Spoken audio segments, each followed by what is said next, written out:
안녕하십니까. 금강경 강의 제9 하나의 상도 상이 아니다. 오늘은 이 편을 강의하는 시간입니다. 부처님께서 이 편에서는 무슨 말씀을 하실지 한번 같이 또 공부해 봅시다. 원문에는 일상무상분 제9 이렇게 됩니다. 수보리 의우나 수다원 능작신념 아득수다원 가부 이렇게 시작해 가지고 수보리 의우나 남능작신념 마득 아나한가부 하고 또 그 뒤로도 쭉 이어집니다. 넘어가 볼까요? 명수보리 시요 아란나행 여기까지가 제9 하나의 상도 상이 아니다. 이 편 원문입니다. 그러면 다시 넘어가서 번역본 볼까요? 수보리야 어떻게 생각하느냐?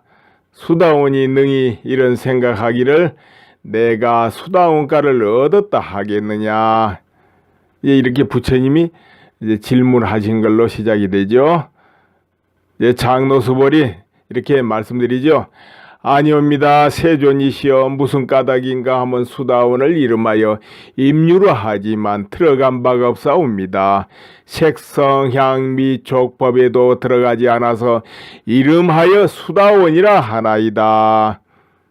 이렇게 이제 답변합니다. 그러니까 하나의 상도 상이 아니다. 제9 2편에서는 부처님께서 질문하시고 수보리가 답변하고 이와 같은 형식으로 이제 법을 드러내기 시작합니다. 그리고 특징이 성문사과, 수다원, 사담, 아남, 아라한 이루고 이루지 못하고 그 본질이 뭔가 이것을 말씀하시고 계시는데요. 어떻게 드러내는가 또 한번 볼까요? 수다원이 들어가도 들어간 게 아니라는데 왜 그런가? 사다함이 들어가도 들어간 게 아니라는데 왜 그런가? 아나함이 들어가도 들어간 게 아니라는데 왜 그런가? 아라한이 깨달았다 들어갔다 하는데 그게 아니라는데 왜 그런가? 이 부분을 이제 살펴보기로 하겠습니다. 과거에 부처님 제세 시에 그 당시는 성문사과 해가지고 이 수행의 과의 단계가 수다원, 사담, 아남, 아라한 이렇게 사과로 나눠져 있습니다. 이것을 이제 성문사과 이렇게 말하는데요. 이제 일종의 수행 경지 경계를 단계를 구분해 놓은 용어입니다. 그리고 이제 그 밖으로 영가 인연 따라 스스로 깨쳤다 해가지고 영가 또 홀로 깨달았다 해서 독가 또 벽집을 부처님과 같이 깨달음의 경계를 원만하지만은 일체 중생을 제도할 마음이 전혀 없이 홀로 닦는다 해가지고 벽집을 이렇게 또 단계를 이제 세분하기도 했고요. 그 당시 소승불교에서는 네 가지로 구분하는 게 이제 통례였죠. 그런데 대승이 성립되고 나서 하은경에 같은 경우 보면은 이제 다르죠. 더 세분해가지고 52위로 나누기도 해요. 50이란 십신, 그리고 여기에 10가지가 있습니다. 십주, 또 그 안에 10가지 있죠. 십행, 십회양, 십지, 등각, 묘각 이렇게 더하면 52위가 되죠. 이제 깨달음 단계를 그렇게 52단계로 나누기도 했다. 이런 이야기죠. 수다원은 그럼 뭘까요? 수다원 경전이 굉장히 많이 나옵니다. 부처님을 뵙고 단번에 수다원을 얻고 아니면 사다음을 얻고 또 어떤 스님 어떤 수행자는 부처님 뵙고 단번에 아랑가를 성취했다. 참 경전에 너무 많이 나옵니다. 그럼 수다원 볼까요? 이제 시작이 이제 수다원이라고 그랬습니다. 수다원은 일명 이름하여 임유다 들어간다. 이런 명칭입니다. 수다원은 임유 들어간다. 그렇다면 뭐에 들어간단 말일까요? 수다원은 일단 선과 악, 있다 없다 등의 이제 얽매인 집착을 비로소 좀 접고 수행하는 그 문에 처음 출발한 게 수다원입니다. 곧 이제 성인이 되고자 하는 그 대열에 합류했다. 열차를 탔다. 이게 바로 수다원 첫 단계 과잉입니다. 그러니까 그동안에는 고통과 번뇌와 욕심과 간탐심을 못 놓고 헤매고 다니다가 부처님 만나고 부처님 불법을 접하고 나서 비로소 한가닥 깨우친 바가 있어서 그 길을 놓고 새로운 길에 들어서는 그 첫 수행자가 수다원입니다. 그게 수다원이에요. 보통 우리가 욕심하면 재물욕, 명예욕, 욕망, 탐욕심, 싫어하고 짜증내고 성내는 마음, 그리고 잘 모르고 잘못 판단하고 거꾸로 보는 무지, 어리석음, 또 내세우고 드세우는 교만, 박지 못한 그것으로 인해서 의심하고 또 망설이고 털어버리지 못하는 거. 이런 속에 살잖아요. 그러나 이제 수다원은 그것이 바로 잘못됐음을 알고 놓고 이제 법다운 생활, 그 해탈의 긴 여정에 들어가기 시작한 현자를 수다원이다 이런 겁니다. 수다원가는 시작이다 이런 뜻도 다 들어있습니다. 시작, 이제 새로 들어섰다. 그런데 수다원이 왜 들어감이 없다고 할까요? 그런 수다원도 들어간 바가 없다 그러잖아요. 아까 그 번역본에 그렇게 나왔지요. 본래 탐진치가 없음을 확인하고 거기서 놓아버리는 것이지 따로 탐진치나 다른 삿된 마음을 없애고 수다원을 어디서 새롭게 얻은 것이 아니기 때문에 그렇습니다. 겉으로는 뭐를 버리고 새로 들어갔다 이렇게 말하고 그렇게 보이지만은 그렇게 정말 들어갈 수 있는 거는 본래 욕심내고 간탐하고 미워하고 싫어할 바가 근본으로 없음을 어느 정도 깨달아야만 그걸 놓고 잡고 이렇게 할 수가 있는 겁니다. 그런 것을 아주 없애고 새로운 길로 들어가고 이런 게 아니에요. 그렇게 하려고들 합니다. 사실은 뭐를 놓고 바꾸고 던지고 하고 새로운 걸 얻으려고 그렇게 하면은 들어갈 수가 없어요. 얻을 수가 없고 실제로 얻었다 안 하고 이 욕심이 저 욕심으로 바뀐 거다. 그 세간을 버리고 출가 욕심으로 바뀌었다. 이와 같이 바뀌었다 말하지 수다원은 아니죠. 수다원은 바로 그 미망에서 헤맸던 그 원인을 알고 놓은 거지요. 본래 그것을 버리고 없애고 바꾼 게 아니고 놓은 겁니다. 그래서 임류 들어갔다 그러는 게 수다원은 실로 그래서 들어감도 없는 거다. 이렇게 말씀하시는 거 그 말씀이 맞는 거죠.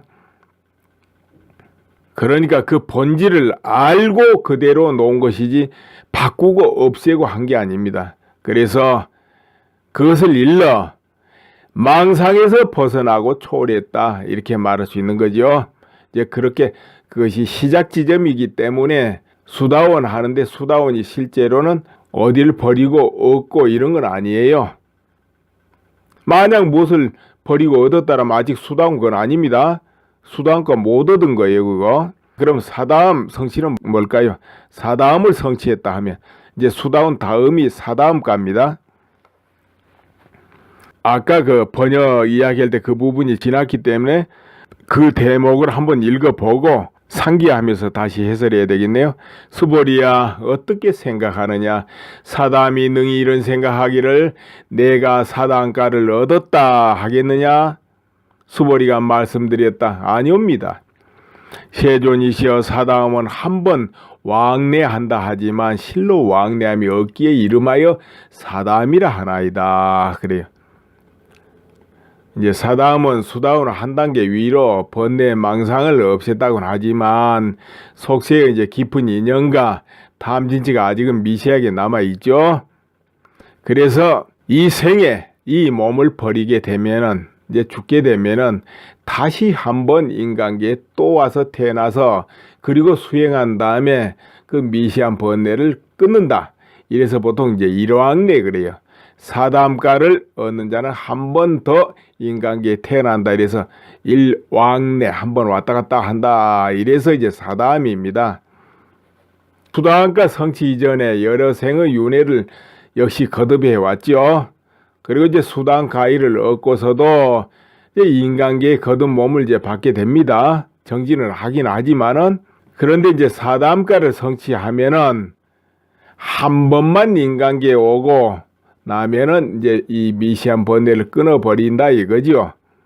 그런데 어떻게 끊느냐? 어떻게 끊느냐? 이제 이 부분을 살펴야 돼요. 그러니까 사담이 원래 한번 왔다 갔다 한다 해가지고 사담인데, 한번 왕래한다 하지만 실로 왕래함이 없기에 이름하여 사담이라 하나이다. 이렇게 답변하고 있잖아요. 장로 수보리가. 이 의미를 살펴야 돼요. 한번 왔다 갔다 하면서 깨달으니까 수다원인데, 그런 게 없다는 거예요. 왜 그러겠습니까? 실로 왕래함이 없다는 거예요. 근본의 본질, 본성의 본질, 이 우주 본질이야 좋고, 수없는 삼천대천세계가 벌어지고 오고 가고 고통바다가 펼쳐지지만 실로 무상해서 오고 간다 하지만 실로 오고 감이 없는 이치가 있는 거예요.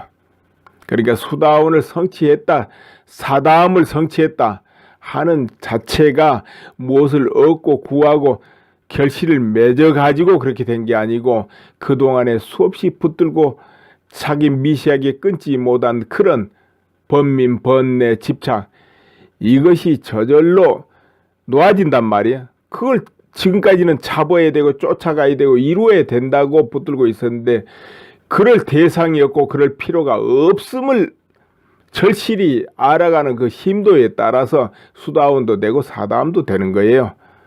그래서 사다함은 수다원보다 더 그것이 힘이 깊이 작용하는 것이죠. 그러다 보니까 진실로 오고 감이 없는 이치가 나와버리는 거예요. 그렇기 때문에 이제 다시는 안 오는 거죠. 다시 태어나지 않게 되는 것이죠. 오고 갈 까닭과 이유가 없어져 버리니까요. 그 자리에서. 그래서 온다지만 오는 게 아니다 그러는 거예요.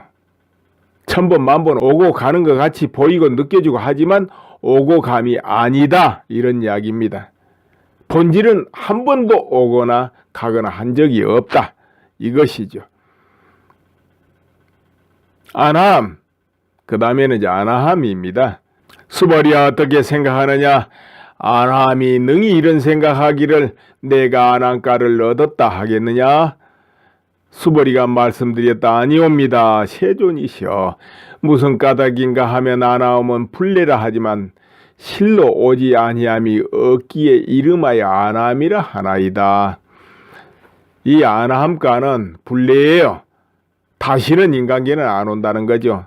인간계 안 낳는다 이거죠.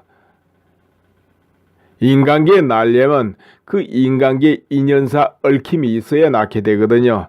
그런데 그것이 다 끊어져 버려 가지고 다시는 몸을 받지 않는다, 이런 이야기죠. 그런데 처음부터 본래 오고 가는 이치가 없다는 거예요. 불례라 하지만 실로 오지 아니함이 없기에 이름하여 안함이라 하나이다. 이건 뭐냐 하면은 뭐 오지 않는다 온다 하는데, 이 본혈의 바탕에는 온다 오지 않는다 정해짐이 없고 그런 게 없습니다. 그래 형상적으로는 안함은 다시는 안 와 인간계 하지만은, 이 깨달음의 바탕에서는 인간계 천상 지옥이 다 한 통으로 통하거든요. 또 온달에도 옴이 아니요 간달에도 감이 아니요 모두가 한바탕이에요. 그래서 안함 정도 되면 오지 않는다 온다 그 차원이 이제 아니죠. 우리가 이름하여 말은 오지 않아, 다시 이제 몸 안 받아, 윤회하지 않아, 뭐 이런 뜻으로 붙이기 위해서 그렇게 하긴 하지만은 실로 그 경지가 되면 오고 가고 온다 안 온다 그 차원을 이제 벗어나 버리는 것이죠. 만약 그것이 정해져 있다면 그건 안함이 아니다, 안함가 못 얻었다, 이렇게 해도 되겠죠. 그러니까 안함은 근본적으로 인간에 와서, 그러니까 사담 성취 수행자가 인간에 와서 마지막 미세한 번뇌를 끊고 이제 안함을 성취합니다. 다음에는 이제 인간계는 다시 나지 않고 천상의 새끼나 이런 데 이제 태어난다, 이렇게 돼 있습니다. 그러나 이제 극히 미세한 번뇌가 아직은 있죠. 조금은 남아 있어 가지고 완전히 이 윤회의 경계를 이제 초월하지 못한 상태. 그래서 이제 새끼에 태어난다. 이렇게 말하는 거예요. 그래서 이제 아나함은 다시 때가 되면 스스로 살펴가지고 아직 극히 미세한 번뇌가 남아있구나. 이것을 알아차리게 되고 그 뒤에 더 수행해서 이제 다음 가위를 이룬다 이거죠. 아라한 향을 이루고 나아가 아라한 가를 얻는다 이것입니다. 결국은 이제 아라한 가를 얻는다. 그리고 정멸에 들어서 윤회를 끊는다. 이렇게 지금 성문사가가 되어 있습니다. 그러니까 아나함이 다시 한번 자신을 살펴보고서 미세한 번뇌를 끊고 아라한을 이룬다 이런 이야기예요. 아나함이 인간계 왜 안 오겠습니까?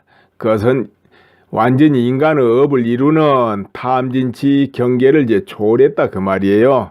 그래서 욕심과 업에 따라서 끌리는 이런 인간의 몸은 받지 않는다 이 말입니다. 그래도 아나함 정도 되면은 자신의 원력이나 특별한 인연사로 다시 인간계의 선택에 날 수도 있고 이제 그렇게 되겠죠.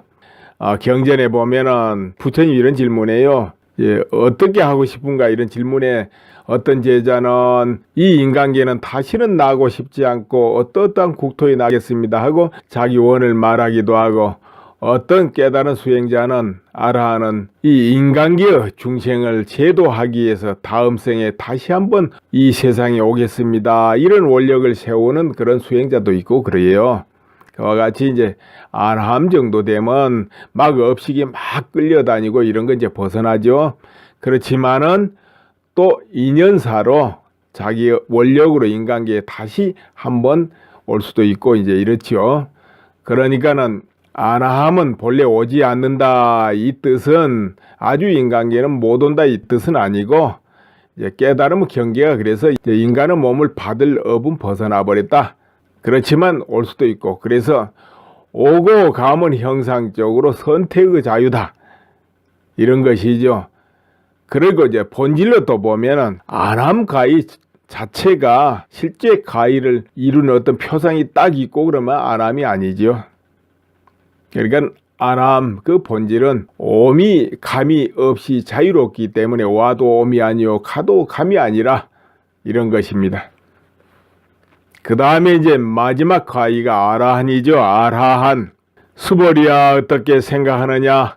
아라한이 능히 이런 생각하기를 내가 아라한 도를 얻었다 하겠느냐. 수벌이가 말씀드렸다. 아니옵니다. 세존이시여 무슨 까닭인가 하면 실로 아라니라 이름할 법이라는 것이 없나이다.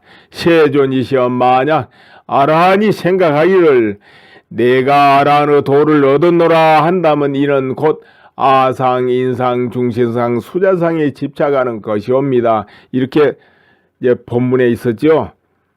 그러니까 아라한이 나는 비로소 아라한 도를 얻었다. 이렇게 이제 말하면은 그건 아라한이 아니다. 이렇게 지금 말하는 겁니다, 이게. 그런데 경전에 보면 누구는 아라한을 깨달았다. 누구는 아라한이 되었다. 또는 누구는 아라한 과일을 얻었다. 그리고 또 스스로 나는 아라한이다. 나는 아라한이 되었노라. 이렇게들 말합니다. 경전에 많이 나와요. 그렇다면 그건 뭐예요? 여기서는 아라한의 본질을 이야기하고 있는 겁니다. 더 큰 본질을. 이제 일반 경전에서 나는 아라한이 되었다. 아무개는 아라한이다 하는 것은 이제 형상적으로 우리가 통상적인 눈으로 이렇게 표현하고 이름하고 이럴 때 이제 쓰는 거고요. 여기서는 그보다 한 단계 깊은 그 본질을 지금 논하고 있는 거예요. 헷갈립니까? 여기서 간명하게 이렇게 생각해 보세요. 지금 수다원, 사다함, 아나함, 아라한 이런 명칭, 과의, 깊이, 법 이것을 가지고 부처님께서 금강경의 요체, 요의를 지금 드러내기 위해서 말씀하시고 있다. 이렇게 보시면 됩니다. 그렇다면 이제 실로 정말로 아라한이 된 사람은 나는 아라한이 되었다. 그것도 없는 거죠. 왜냐하면 그 자리는 더욱더 미세해져서 아란이고 끊어져서 아란이거든요. 그런데 어떤 줄기가 있고 형상이 있고 그걸 붙들고 나는 이걸 얻었기 때문에 아란이다 하면 그건 아란이 아니죠. 실로 아란은 완전히 얻음이 없고 노음이 없어서 아란이라 할 수 있거든요. 그래서 윤회를 또 면할 수 있다 이렇게 말하는 것이고, 걸려야 되고 놓아야 될 것도 없고 잡아야 될 대상이 완전히 녹아졌기 때문에 아란을 얻었다 이렇게 오히려 이름하는 것이죠. 그런데 그런 거 붙들고 얻고 했다면 아란이 아니죠. 오히려 또 윤회해야 되고 번뇌를 면할 수 없고 그렇게 안 되겠습니까? 그래서 물론 중생을 제도하고 원래 표상을 나타내기 위해서 저 사람은 아란이고 또 나는 아란을 얻었다 이렇게 하지만 그 본질 깊은 곳에서는 얻고 이름이 없는 자리이기 때문에 아란을 얻었다 이렇게 이름을 붙일 수 있는 거죠. 그래서 아란은 얻었다가 실로 없다 이런 이야기입니다. 그러니까 거기는 아란이라 이름할 법도 없다 이렇게 답변하는 거예요. 그러니까 아란이 스스로 나는 정말로 아란을 얻었다 하고 속으로 생각하고 있다면, 느끼고 있다면 그거는 아상, 인상, 중생상, 수자상이 남아있고 집착하는 것이죠. 그렇다면 이제 아란이 아니죠. 그거는 진실로 깊은 속에 붙들고 있다면 그거예요. 아니라는 겁니다. 오고 감이 없는 둘이 아닌 정멸지에 안주해서 다시는 윤회에 들지 않는다는 성문사가의 마지막 경계가 아란 아닙니까? 이미 선악을 초월하고 다툼이 끊어져서 무쟁이라고도 합니다. 다툼이 없다, 무쟁. 그리고 더는 배울 것이 없다 해서 무학 이렇게도 말해요. 또 경에는 또 아란은 깨닫고 2만급이 지나서 성불한다 이렇게 말하기도 합니다. 그러니까 이제 아란과를 얻고 나서 이제 윤회는 안 하지요. 안 하는데 그로부터 2만급이 흐르고 나서 정식으로 이제 성불에서 부처가 된다 이렇게도 말을 합니다. 아무튼 아란이다 하면은 아란은 소승에서는 부처님 다음으로 최고 경지로 이제 봅니다. 그렇지만 이제 대승권에서는 또 달리 말하지요. 보살을 아라함보다 위로 보죠. 예를 들어서 간세음보살, 대세지보살, 지장보살, 보살들이 많이 있는데 이제 보살을 아라함보다 이제 위로 봅니다. 이제 그런데 그렇게 구분하는 것보다는 모두 부처님의 광대한 법을 실천하고 나타내는 각각의 경계다. 또 이렇게 봐도 됩니다. 표상을 이제 여러 가지로 보여주거든요. 이 얼굴 저 얼굴 말하자면 간시음보살이 천수천안을 나타낸다 그랬잖아요. 이제 부처님이 여러 화연을 나타내듯이 이런 이제 어떤 경계의 모습을 보여주고 있다 이렇게 봐도 됩니다. 또 무쟁삼매 이야기 또 해봅니다. 세존이시여 부처님께서 말씀하시기를 제가 무쟁삼매를 얻은 사람 중에 가장 으뜸이라고 하셨습니다. 욕심을 여인 으뜸가는 아란이라 인정하심이라. 세존이시여 저는 저 자신이 욕심을 여인 아란이라고 생각하지 않나이다. 세존이시여 제가 만약 이런 생각하기를 내가 아라한도를 얻었다 한다면 세존께서는 곧 수보리가 아란야행을 즐기는 사람이다 라고 말씀하시지 않으셨을 것입니다. 수보리는 실로 행한 바가 없음에 수보리가 아란야행을 즐긴다고 이름하시나이다. 이렇게 하잖아요. 이 삼매란 말은 참 경전에 많이 나오지요. 삼매 이름도 정말 다양합니다. 삼매란 말은 이제 수많은 이제 변화를 보이죠. 왜 그럴까요? 삼매는 어느 한 경계에 머물러 있기 때문이지요. 그러다 보니까 깊은 모습, 고요한 모습, 아니면 어떤 색깔, 이것을 변화를 보여줍니다. 그래서 무슨 삼매 이제 이름도 많이 붙습니다. 그것은 깊은 정신의 한 경계이기 때문에 그 다양하게 되는 겁니다. 그럼 여기서 이제 알아야 될 게 뭐냐? 흔히 조사선에서 말하는 성과는 이제 다른 모습이죠. 이 중생들의 감각 경계는 너무도 다양합니다. 그래서 이제 그 수많은 다른 경계의 감각을 가지고 있고 그것을 삼매를 통해서 느끼고 발현시키는 것이죠. 삼매는. 그러다 보니까 그 모양이 이제 다양해요.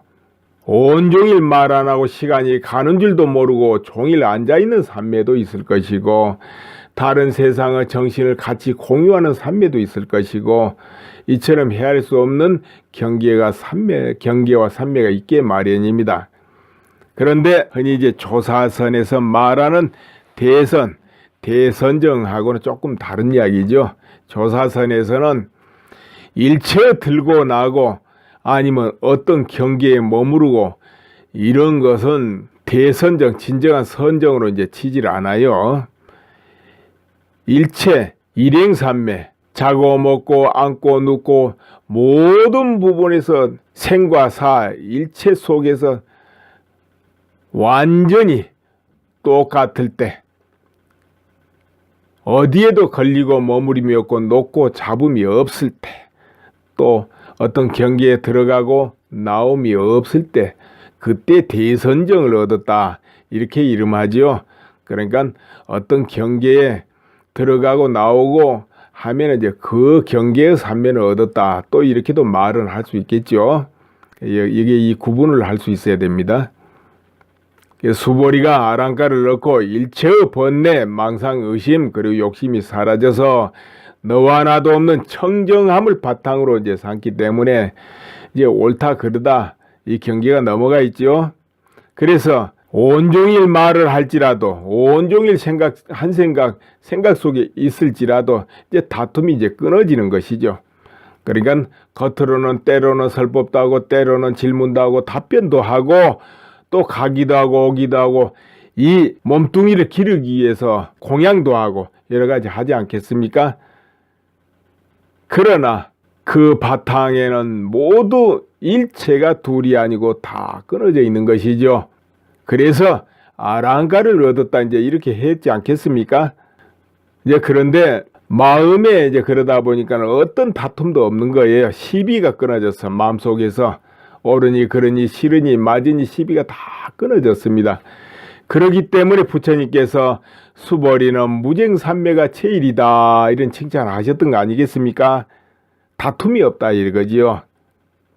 그런데 만약 수보리 존자가 마음속에서 나는 아란이다 나는 번뇌를 여인 아란이다 이런 속에 잠겨 있다면은 거기는 무쟁삼매가 또 안 되겠죠.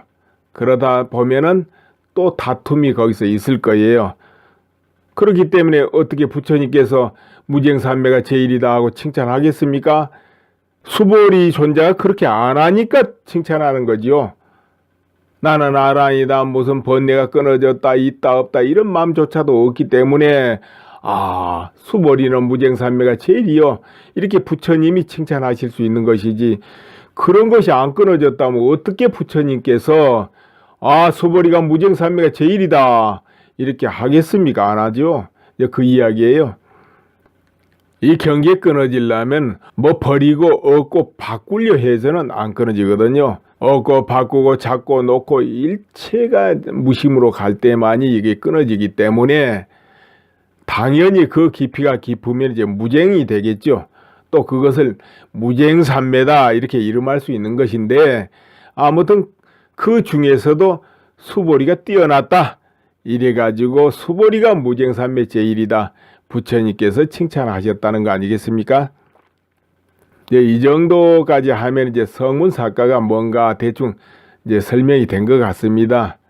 그러니까 이 성문사과를 특징을 말할 때는 일에서 수다원, 절에서 사담 이렇게 표현을 합니다. 그러나 그 본질들은 모두 잃고 없음을 점점 초월해 가지고 들어가는 것이에요.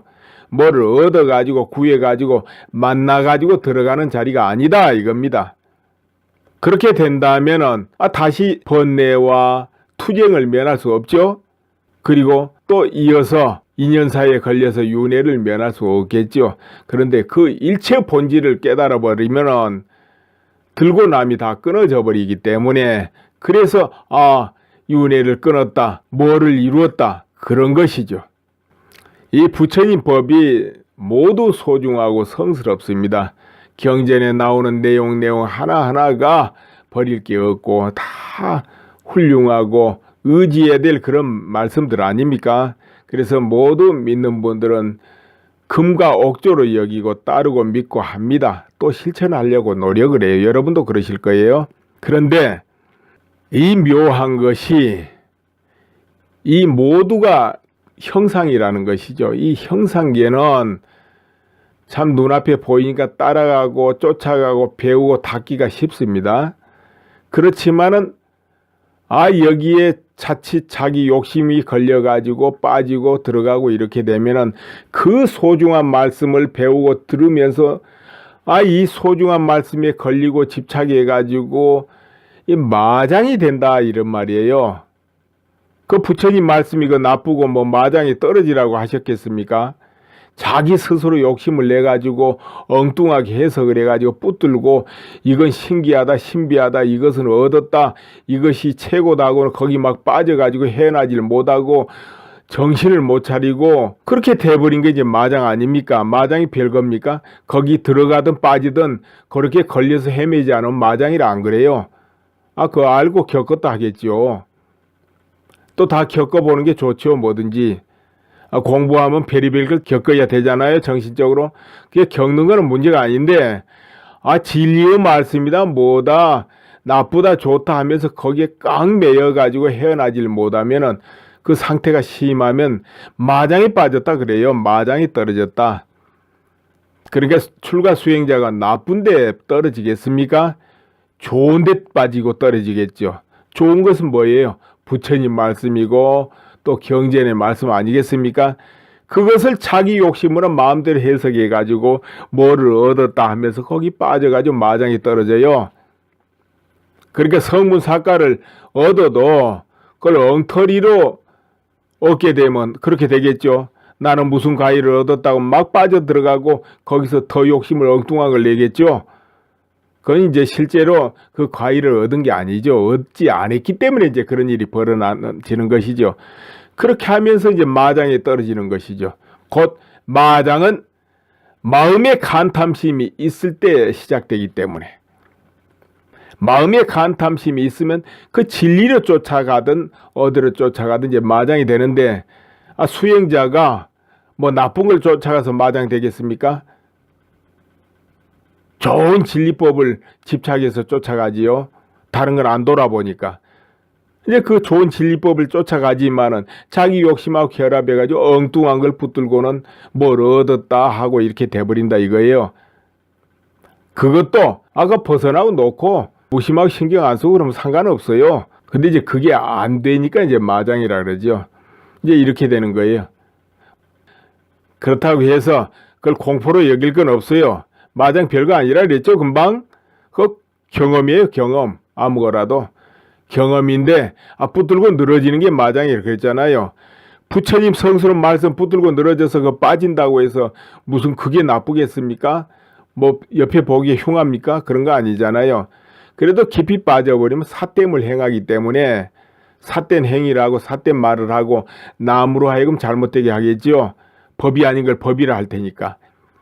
이래서 마장이라 그래요. 마장이라 해서 뭐 무진장 겁내고 할 건 없습니다. 그런데 이제 불교에서는 이렇게 하지만 일반 다른 종교에서는 그런 경계에 대해서 자세히 가리키고 배우고 하는 그런 게 이제 없죠. 경전에도 없고 또 그렇게 가리키는 사람도 없고 배우는 사람도 없고 그저 좋은 일이 있으면 뭐 정말로 무슨 뭐를 받았다 하면서 즐거워할 뿐이죠. 또 믿음의 종교는 그저 열심히 믿어라 믿으면 모든 걸 다 이룸이라 이렇게 하기 때문에 그 마장의 경계 이런 부분에 대해서 신경 쓰고 하지는 않게 되겠죠. 또 알 수가 없고 안 해보니까 도대체 마장이 뭐냐 이게 구분하기 쉽지도 또 않고요. 아무튼 종교를 믿고 이런 수행을 하는데 늘 나타나는 게 뭡니까? 열심히 정진한다 수행한다 하면은 너무 또 마음이 과민해지고 민감해질 수도 있죠. 그러다 보면 여러 경계가 이제 나타날 수 있습니다. 또 그 상태에서 자기가 어떤 마음에서 원하고 갈구함이 있지 않겠습니까? 부처님 한번 뵙고 싶다든지 뭐 이런 거, 또는 다른 종교에서는 거기에 절대자를 만나고 싶은 그 마음, 기원하고 기도하는 마음, 이런 게 결합하면서 이제 눈앞에 실제적으로 나타나는 모양이 보이고 이렇게 됩니다. 이제 환영으로 보이게 됩니다. 그런데 이제 일반적으로 꿈도 아니고 정신이 멀쩡할 때 그와 같이 되면은 사람들은 정말로 부처님이 오시고 정말로 어떤 그 종교의 절대자가 내한테 나타난 걸로 이제 착각을 하게 돼 있어요. 실제로 실상과 똑같이 느낄 수 있기 때문에 구분이 안 되죠. 자기의 마음에서 발현된 거지만 그걸 알 수가 없는 거니까. 그래서 이제 기뻐하기도 하고 그렇죠. 반대로 무서운 형상이 나타나면 어떻게 되겠습니까? 내가 벌 받았는가 막 두렵고 겁나겠죠. 그것도 그 마음 잠재의식에서 이제 발현된 것이죠. 그러니까는 수행을 안 해도 또 마음이 이제 민감해지고 그런 것이 그 기원하는 것이 강하면 또 그런 게 나타나고 보이고 그렇습니다. 그 이제 믿음의 종교에서는 그렇게만 해도 얼마나 좋냐 하고 또 신심 더 나죠. 내가 기도했던데 기도한 그 응답을 하시는구나 하고 기뻐하기도 하고 그럴 겁니다. 그러나 이제 수행자라면은 그 무엇이 나타나도 기뻐할 것도 없고 슬퍼할 것도 없고 뭐 바랄 것도 없고 이제 이와 같은 무심한 마음으로 이제 수행을 해 나가야 되겠죠. 부처님이 이 말을 쓰다듬고 칭찬을 해도 그냥 그 마음 그래야지. 그러면 기쁘고 또 안 좋은 형상 나타나면 또 뭐가 안 돼서 그런가 보다 하고 이렇게 해가지고야 이제 바른 수행한다 할 수 없겠죠. 그럼 이제 용어 좀 알아볼까요? 소승과 대승. 소승 대승이 도대체 뭐냐 하고, 흔히 소승권 하면 저 남방불교가 소승권, 이제 대승권 하면 북방불교죠. 우리나라, 일본, 중국 다 대승권이다 이렇게 말합니다. 그리고 또 이 경전도 소승경전, 대승경전 이 구분이 좀 됩니다. 소승경전 하면은 초기의 부처님 당시에 그 생활상 그대로 설하면서 범위가 좀 좁게 설해지죠. 그러나 대승경전 하면은 참 광대합니다. 삼라만상 온 과거 현재 미래 광범위하게 그 내용이 나타나죠. 그 폭이 어마어마하게 커요. 그럼 소승에서는 수행도 아까 성문 사과 해가지고 수다원, 사담, 아남, 아란 이런 경계 수행이 있죠. 그러나 대승에서는 또 그 외에도 굉장히 범위가 넓어지고 보살, 부처님 이렇게 경계가 또 폭이 넓어지죠. 대승권하고 소승권은 이 사상의 폭 차이가 엄청나게 달라지기 시작합니다. 그리고 또 한편으로 이렇게도 써요. 소승 수행자는 폭이 좁다. 대승 수행자는 광대한데 이렇게도 말합니다. 그게 뭐냐면 소승은 그저 아라한되고 이렇게 수행하고 널리 중생을 제도하는 마음이 없다. 이렇게 이제 대승권에서 또 평가도 하고 그래요. 대승은 보살이 돼가지고 깨달아가지고 일체 중생을 구제하고 부처를 이루려 하는 게 대승인데 소승은 좀 약하지 않냐? 이렇게도 또 말합니다. 그런데 그건 어디까지나 말이고요. 말로야 뭐 대승도 말할 수 있고 그보다 더한 대승도 말할 수 있겠죠. 그런데 실제 행으로 그 폭과 넓이를 보면은 그런 거하고 상관없습니다. 부처님 당시에 뭐 제자들을 흔히 대승권에서는 그 소승 수행자야 하고 또 폄하하기도 해요. 그러나 그렇게 말하는 쪽에서 그들 수행이 훨씬 못 미친다면 어떻게 되겠습니까? 폄하를 당하는 그 소승 수행자보다 훨씬 수행력이 못하다면, 또 보살행을 날마다 이야기해도 그런 소승 수행자다 하고 폄하하는 그 수행자들이 보이는 그런 그 보살행보다 훨씬 못하다면, 그런 소승 수행자들이 평생을 두고 자기를 헌신하고 수행하고 제도하고 법을 펴기 위해서 목숨을 버리고 그러거든요. 오히려 대승권에서는 그런 수행자가 많이 나오질 않아요. 오히려 말은 거창한데, 그래서 어디까지나 소승 대승 구분은 말일 뿐이다. 의미가 크게 있는 건 아니다. 이렇게 보는 것이 맞을 겁니다. 그런데 이제 이 대승권의 이 대승의 보살 사상을 또 정말로 크게 넓게 실천하신 그런 스님네들이 또 많습니다. 아까 조금 전에 소승하고 이렇게 비교를 하니까 그럼 소승 수행자들 오히려 더 뛰어났는가? 이제 이런 생각을 할까 봐서 내가 좀 더 붙여놓는 거예요. 이제 그러니까 어느 쪽이 됐든 모든 수행자들 하기 나름이지 대승권의 수행자가 훨씬 마음이 넓고 폭이 넓고 헌신적이고 희생적이고 중생을 더 제도한다. 소승은 아니다. 그런 차원은 아니라는 것이죠. 그러면 오늘 제구 하나의 상도 상이 아니다. 이 편 여기서 마치겠습니다. 감사합니다.